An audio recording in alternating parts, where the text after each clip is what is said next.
We're Topple Galloway. I'm Steve Topple. And I'm George Galloway. The smoke has cleared from the battlefield and everything can now be seen in vivid clarity. Benjamin Netanyahu has moved to the head of his troops, exposing them as his mouthpieces all along. He's joined the attack on Jeremy Corbyn. They say there's no God, but if you ask me, this is divine intervention for Corbyn.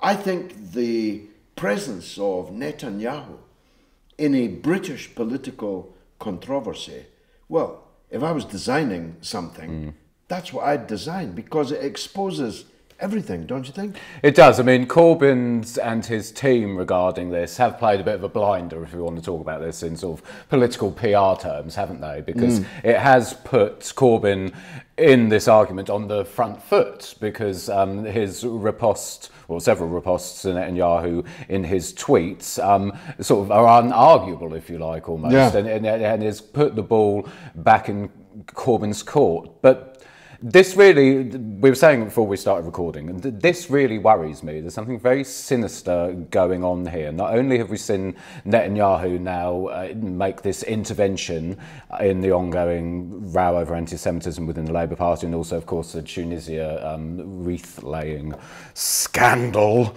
which has blown up. But which they published last year, by the way. Did you know that? Yeah, it was a Conservative Party smear, wasn't it? Last year. Yeah, it's done the rounds before, and then it's been relaunched like it's a new shock piece of news. But anyway, sorry. No, it's fine.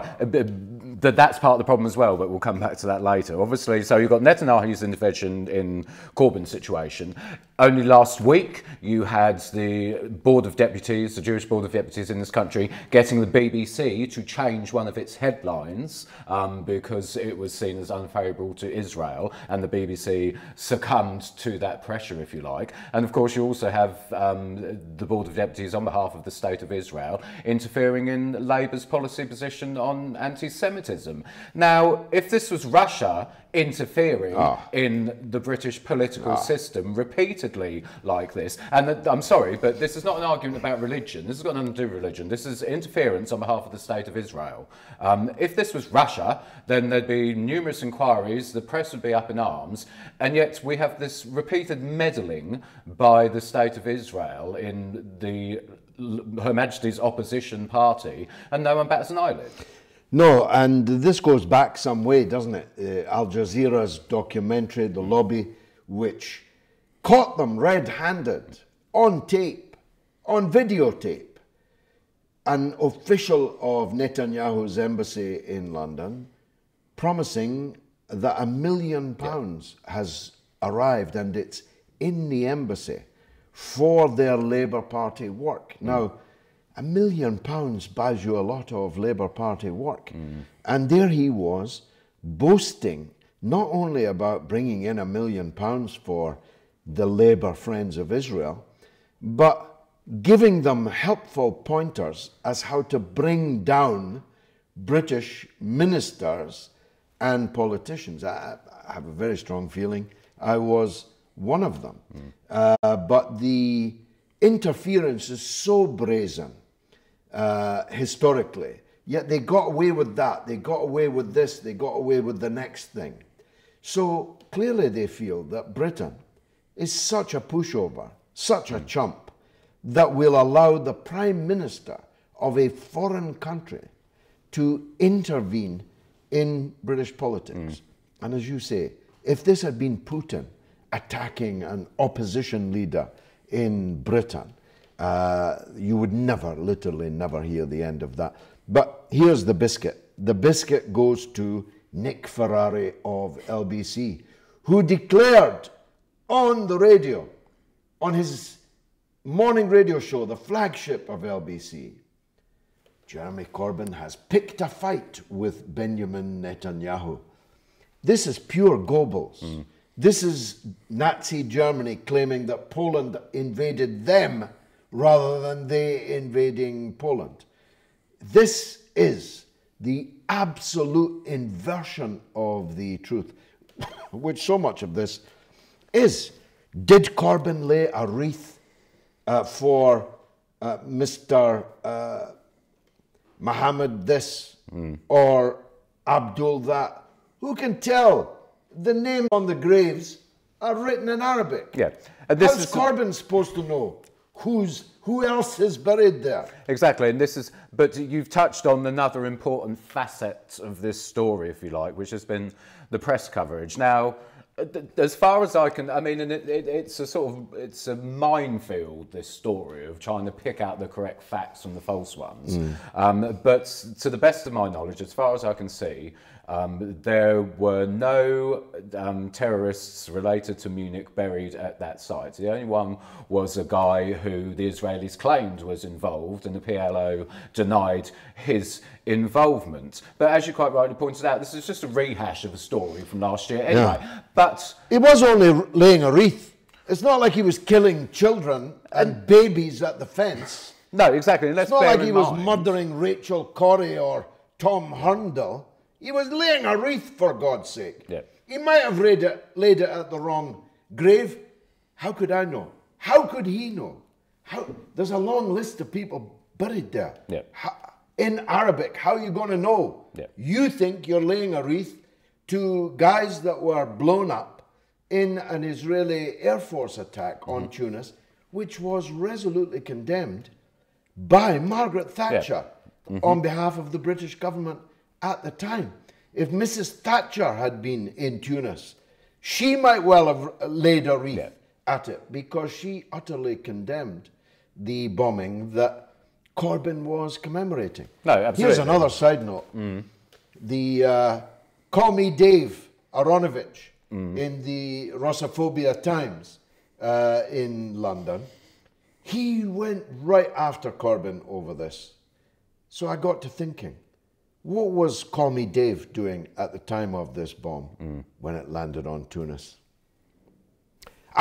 He was a member of the National Executive Committee of the Communist Party of Great Britain, funded by Moscow Gold. Indeed, but again, you've touched on sort of an issue which I think we need to address as well, which has been the press coverage of this. As I say, the Telegraph, the Daily Mail, the Metro have all ran with this Netanyahu-Corbyn story today. This is the problem. We need to be careful we're not living in an echo chamber here, because we know this is a very complicated story, this whole situation with Corbyn laying this wreath. It is complex. If you talk to most people in the street, they probably won't even know about the Israeli air attack or the Munich terrorist attack either. They have no knowledge of this, therefore they go on what they read in the mainstream press. Now, the mainstream media are, in my opinion, burning their damned house down with this story. They are treading a very fine line between. Well, I've got the numbers, Steve. The them. Telegraph has lost 25% of its readership in 1 year. The Russophobia Times, 6.6%. The Daily Mail, 12%. This is all in 1 year. Year on year, these newspapers are disappearing. The BBC flagship radio program, the Today program, as we've discussed, has lost almost 1 million listeners in 1 year. BBC Newsnight, the flagship TV program, has lost half of its audience.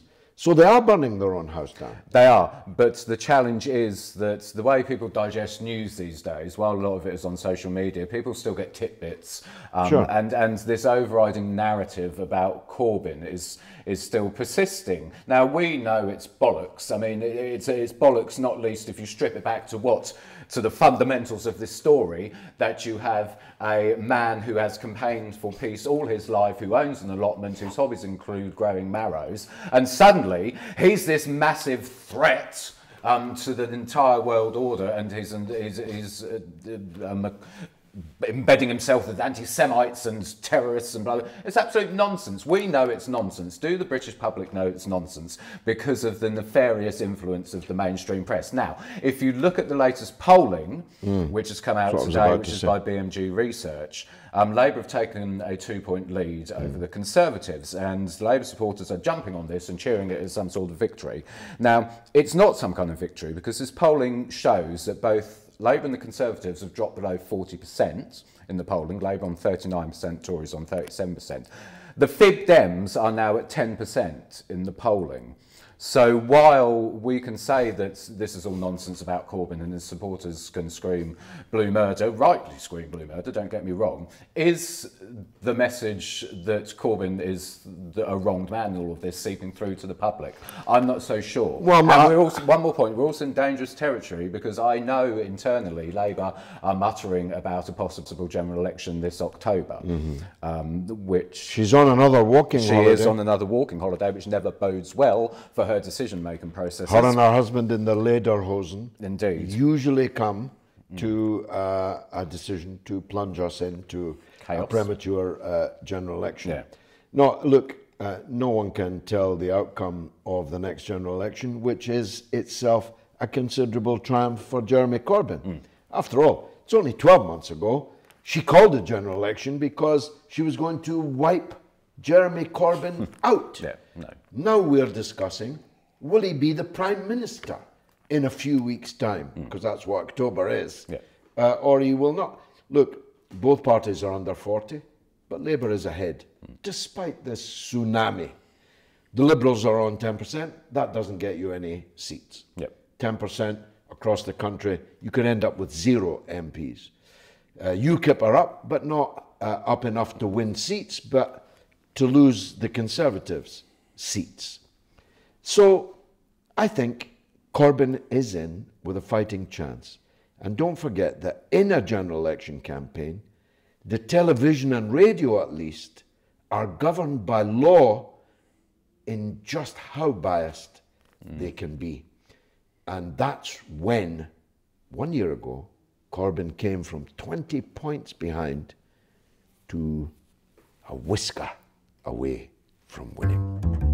So, a survey for BBC as part of their Asian summer has found that Asians generally tend to be more socially conservative than other Brits. Shock! Shock horror. The most shock horror figure in all of that was perhaps that 51% of British Asians surveyed said they support the monarchy. George. That was a shock. But this is a fascinating bit of information, actually, looking at sort of the responses in this. Not least because of the way the survey was conducted, but the fact that 51% support the monarchy. What your wonderful lady is of Southeast Asian heritage. Yeah, of course. Therefore, wasn't polled because in Britain, Asians means people with brown skin from the Indian subcontinent. In the United States, in California, if you said someone was an Asian, they would immediately think of Southeast Asia. Yeah. So there's a difference in nomenclature, and people like Southeast Asians, Central Asians, West Asians, they more or less don't exist on the British political spectrum. But if you told me you were going to poll the young people from the Indian subcontinent origin, living and growing up and being educated in Britain, I could have written those statistics for you without the need of a survey. They are conservative people. That means they don't believe in sex before marriage. Although the thing that struck me about the poll was quite a considerable percentage of them were in the minority that don't care about sex before marriage. They don't like same-sex relationships because religion is, compared to the average population, very much more important to them. And religious people, for obvious reasons, generally don't like same-sex marriages. Yeah, I mean, the survey, the top two things were that religion was seen as most important to the British Asian surveyed, and nationality was the most important to the non-Asian British people surveyed. The fact that nationality came out on top for us non-Asian people in Britain is quite something as well. Yeah. But yeah, no, of course. I mean, there's going to be sort of religious implications throughout it. I think for me, the fact that 51% supported the monarchy, an inherently colonialist institution. I've got to tell you, Steve, all my life I've been the only person in a room full of South Asian people who hark back with nostalgia to the empire. I've often, in India, Pakistan, Bangladesh, been the only anti-imperialist in the room. Yeah. The rest of them are dewy-eyed about Her Majesty. It's staggering. There's a Stockholm syndrome at play there. We go there, we take them prisoner, we loot everything we can carry from them. We take a small smidgen of them and take them around Africa and our other colonies and make them clerks to keep the numbers straight. I often say when we went to Bengal, it was the richest place in the whole world. And when we left Bengal, it was the poorest place in the whole world. You don't have to be Einstein to work out what happened you don't. in between. And it is staggering. Also, what was interesting that the British Asians surveyed were generally more optimistic than the rest of the country. And the Indians, the most optimistic of all. Now, that is an interesting statistic for a number of reasons, not all of which I really understand. Indian children are fantastically successful in Britain. I hope also in India, but in Britain, 5 out of 6 dental graduates in Britain are not just Indian, they're Indian girls. Now, the performance in school and university of Indian kids needs to be studied, because if we could all the kids could be as successful as them, there'd be lots to be optimistic about. Indeed. The economics of it are almost as interesting as the politics, but both are very interesting indeed. I refer, of course, to the war by other means that Donald Trump has declared on President Erdogan's Turkey. It is pregnant with enormous implications. For a start, it could be as serious for the European banks and the European economy, therefore, as the collapse of Greece was just a few years ago, sending shockwaves through the financial system, which could in turn trigger a 2008 style crash. I'm not trying to send you running for the hills, but serious financial commentators are speculating that this might be so. The Turkish lira has fallen off a cliff, literally, just like that, on the news that Donald Trump had waged trade war against them. He'd put 20% tariffs on their aluminium and 50% tariffs on their steel. Now, I'm not sure how much aluminium and steel he is selling anyway to the United States, but it's the symbolism of these things in a capitalist economy that trigger things. They trigger a lack of confidence, they trigger a run away from the currency, and Turkey was already not that stable. It's only a year since there was a full-scale military coup to try and overthrow Erdogan. So the economics of it are disastrous, Steve, but the politics is even more interesting for me. Since Erdogan began to pivot away from US policy in Syria, US policy in Saudi Arabia, US policy towards Israel, since he began to adopt a much more hardline position against Israel, disengaged from the Syrian war, become friends with Russia again, become friends with Iran, back Qatar in the Saudi-Qatar dispute. Ever since then, well, he can do no right. This collapse of the Turkish currency, because I'm presuming Germany has the greatest exposure to Turkish indebtedness. The greatest number of Turks that are working in Europe are working in Germany. Germany is closest to Turkey, indeed is historically an ally of Turkey, is a supporter of Turkish membership of the EU. So Merkel is very unhappy at Trump, as indeed all the EU leaders earlier were about Trump over the Iran nuclear deal. So you are beginning to see a widening of the gap between Europe and the United States as personified in Donald Trump. And what's it all about? On the face of it, it's about a pastor. It is, who's under arrest in Turkey, 2 years. He's been under arrest, and they say he's a spy. I'm not sure why a pastor would be out amongst the YPG, the Kurdish militias, proselytizing for what exactly? Well, what I've read into it was, and this is being sold as at the crux of this situation, that at a NATO meeting on the 11th of July, there were discussions between Erdogan and Trump about Israel releasing a Turkish prisoner in return for Turkey releasing this US pastor. US pastor is under suspicion of being involved in the coup. That's where this is kind of stemming from.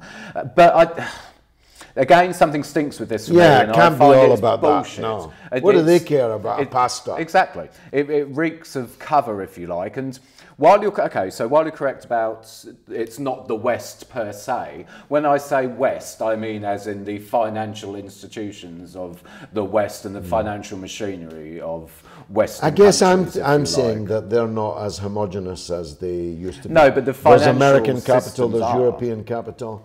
Of course, it's all capital. Yeah, but, it is. But national capital sometimes has different interests from other national capital. I understand what you're saying. What's also interesting, I think, is, again, we're back to this issue of, is this Trump speaking, or is this the deep state behind him working here? Because while Trump's a bit kind of careless and a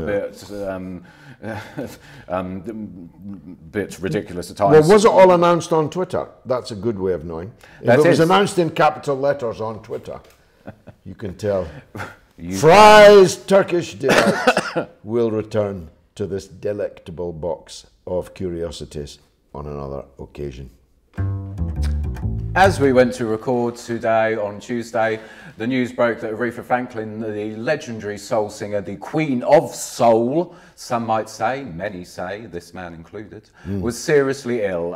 She was gravely ill, reports say, in Detroit, having gone home to be with her family, which doesn't bode well. Never George. bodes well, no. Does it? But, is it cancer? I think she's been poorly for decades, actually. It's why we haven't seen very much of her. But once upon a time, she was, as you say, the Queen of Soul. I mean, the Say a Little Prayer for Me, her signature tune, you might say, along with Respect, R-E-S-P-E-C-T, the old Otis Redding number.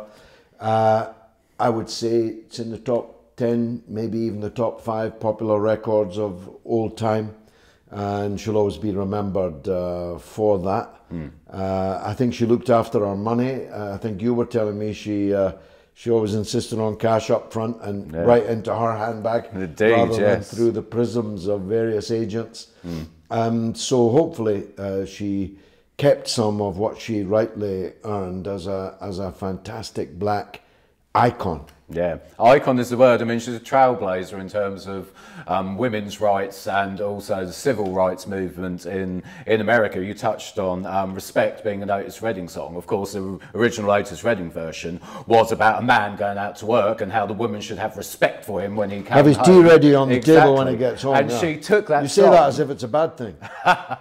It's the opposite in my house. But she took that song and flipped it on its head and turned it into sort of a feminist anthem, but with also the sort of the civil rights undertones going on. And she famously used to demand cash for a performance and used to go straight into her handbag so no one else could get their hands on it. Could take their percentage. No, pretty wise considering what happened to everyone else in her generation. Indeed. I mean, there were other black artists, of course, other black female artists who made much more money than her. Diana Ross, for example.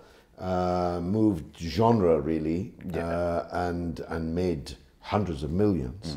But even people in her genre were probably more commercial. Gladys Knight, one of your favourites, Gladys Knight and the Pips. I mean, a very fine singer. Not quite the timbre in her voice, I thought, as Aretha, but she had a great career. Well, you see, I kind of, if I had to pick between the two, which I don't want to do, in some respects, I err towards Gladys Knight more, just because Gladys Knight was from a sort of more working class family. Her dad was a postal worker. She grew up sort of very lowly in American society, whereas Aretha Franklin's dad was a very famous pastor, very sort of middle class upbringing she came from in Detroit. Her dad, for right or wrong, was also quite a notorious pastor. So I sort of, and Gladys Knight also famously, I don't know if you know this story, she played in Chile in 1978, I believe it was, which was a sort of fascinating political move in the fascist era. Yeah, she sort of broke the embargo. Broke the embargo and went and played in Chile. It doesn't surprise me, and these very few of these artists are faithful to ethics. Yeah. Money usually trumps ethics. If I were to roll out for you some of the disappointments over the embargo in South Africa, for example, I mean, Queen, for example, Freddie Mercury, everybody loves them now. Yeah. Except they broke the boycott, performed in Sin City, or Sun City as they called it, for filthy lucre, backing the apartheid political system. Even worse, Ben Elton, the most right-on comedian in the 1980s, wrote a musical about them and has made hundreds of millions of pounds out of a musical about a band that broke the ban on apartheid South Africa. Anyway, all of that notwithstanding, music and politics really best kept apart. Otherwise, I'd have to throw away all my Bob Dylan records. Well, and I don't want to have to do that. Anyway, God strengthen Aretha Franklin. It doesn't sound good, but we must hope at least that the rest of her life passes peacefully. And of course, we say a little prayer, needless to say. Say a little prayer for Aretha Franklin. We've been Topple Galloway. We have been Topple Galloway this week, and as always, if you want to get in touch, you can do so via the Twitter. You can contact us on @Mr. Topple or @George Galloway. Follow the hashtag Topple Galloway and tell us what you'd like us to talk about. Give us your views on the show. Anything else you'd like to throw into the mix, get in touch. But until next week, take care of yourselves. Just one more thing. On Tuesday, it was announced by Ofcom that Royal Mail, the once proud public institution that delivered letters across this country, was going to be fined a record amount by Ofcom of £50 million. What was this fine for? It was for planning to break competition rules regarding a price hike it was going to put into place to try and drive one of its competitors, Whistler, out of business, therefore creating a monopoly within the UK. Why is this significant? Two reasons. Firstly, Royal Mail hatched these plans just 3 months after George Osborne and his Fib Dem partner in crime, Vince Cable, privatised the Royal Mail to a loss to the taxpayer of £2.5 billion, mind, while it made a massive gain to Osborne's stepbrother. Remember that? Secondly, what it also shows is the very nature of zombie privatisation in this country, that the Conservatives will flog off public assets with no thought for what happens to them afterwards, and private companies will come along and push the profit motive as far as they can do. Even Thatcher famously said, "Privatise the Queen's head? Not on your Nelly." Just one more thing. I've known Jeremy Corbyn for almost 40 years, sat next to him, literally next to him in the British Parliament for almost 30 years. I don't agree with Jeremy Corbyn on everything, and there's some things he's gone to and people he's met and things he's said that I myself would not have done so, and I'm sure vice versa. But Jeremy Corbyn is a good and honest man who believes in principles, sticks to those principles. That's what makes him such a danger to the corrupt, rotten political system in Britain and beyond. That's why even Netanyahu himself has been drafted in to try and destroy him. So you take your pick, a man that laid a wreath, or the man that gave so many thousands of people the need for a wreath in the first place. Stand up for Jeremy Corbyn.